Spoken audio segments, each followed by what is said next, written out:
എന്താണ് MVP അല്ലെങ്കിൽ minimum viable product?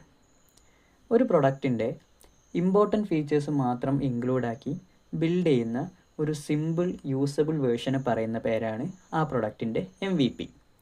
Four എക്സാമ്പിളിന് നമ്മളിപ്പോൾ ഒരു ടു ഡു ആപ്ലിക്കേഷനാണ് ബിൽഡ് ചെയ്യുന്നതെന്ന് വിചാരിക്കാം. ആ ആപ്ലിക്കേഷൻ കംപ്ലീറ്റ് ആകാൻ നമുക്ക് അതിലേക്ക് ഒരുപാട് ഫീച്ചേഴ്സ് ആഡ് ചെയ്യാൻ പറ്റും.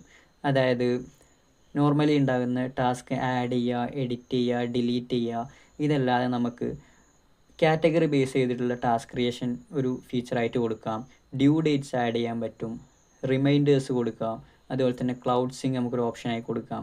പിന്നെ നമുക്ക് UI ഒന്നുകൂടെ ഇമ്പ്രൂവ് ആക്കാൻ വേണ്ടി നമുക്ക് ഡാർക്ക് മോഡ്, ലൈറ്റ് മോഡ് അങ്ങനെയുള്ള തീം ഓപ്ഷൻസ് കൊടുക്കാൻ പറ്റും. പിന്നെ നമുക്ക് നമ്മുടെ പ്രോഗ്രസ് എന്താണെന്നൊക്കെ നമുക്ക് മോണിറ്റർ ചെയ്യാൻ വേണ്ടിയിട്ട് സ്റ്റാറ്റിസ്റ്റിക്സ് ആഡ് ചെയ്യാം. ഇങ്ങനെ ഒരുപാട് ഫീച്ചേഴ്സ് കംപ്ലീറ്റ് ആകുമ്പോഴാണ് അതൊരു ഫുൾ പ്രൊഡക്റ്റായിട്ട് മാറുക. എന്നാൽ ഈ ടു ഡു ആപ്ലിക്കേഷൻ്റെ MVP വേർഷൻ എന്ന് പറയുമ്പോൾ അതിൽ ഇമ്പോർട്ടൻ്റ് ആയിട്ടുള്ള ഫീച്ചേഴ്സ് മാത്രമേ ഉണ്ടാവുള്ളൂ. അതായത് ടാസ്ക് ആഡ് ചെയ്യുക, എഡിറ്റ് ചെയ്യുക, ഡിലീറ്റ് ചെയ്യുക, അതുപോലെ തന്നെ കംപ്ലീറ്റ് ആയിട്ടുള്ള ടാസ്ക് മാർക്ക് ചെയ്യുക. ഇതൊക്കെ ആയിരിക്കും ഒരു ഇമ്പോർട്ടൻറ്റ് ഫീച്ചേഴ്സായിട്ട് അതിൻ്റെ MVP വേർഷനിൽ ഉണ്ടാകുക. അപ്പോൾ ഇതാണ് ഒരു ഫുൾ പ്രൊഡക്റ്റും ഒരു MVP വേർഷനും തമ്മിലുള്ള ഡിഫറൻസ്.